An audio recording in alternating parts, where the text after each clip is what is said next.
Be honest, how many times have you skipped dinner because you were just too tired? Or stared into the fridge hoping food would cook itself? That's when pasta saves you. In the last episode, we talked about why pasta turns sticky.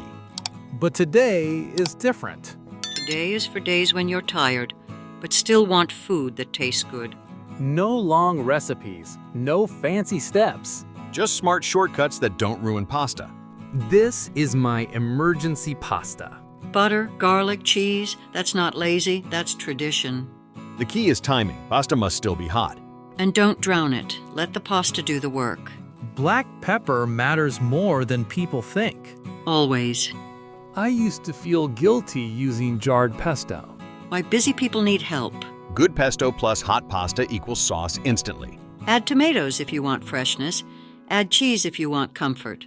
This feels like cheating, but it works. Cooking is not a competition. When food feels heavy, you need light. This one surprised me. Oil, lemon, herbs, that's it. Save a little pasta water. That's how it becomes sauce. No cream, no butter. And still full of flavor. This one feels like a full meal. Pre-cooked sausage is underrated. Spinach cooks in seconds. Don't overthink it. Everything happens in one bowl. That's how dinner should be on tired days. This one sounds strange, but it works. Tuna is honest food. Capers add salt and punch. A little lemon wakes everything up. This feels like something you'd eat in a small kitchen somewhere old. Because people cooked this when time mattered. Notice something about all these? They're fast, but not careless. Good pasta isn't about effort, it's about respect.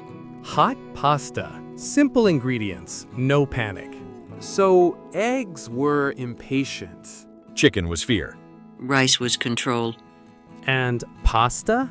Trying too hard when you're tired. If this helped you, subscribe and share it with someone who cooks on busy nights.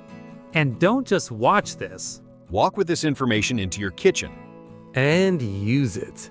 Good food doesn't need stress.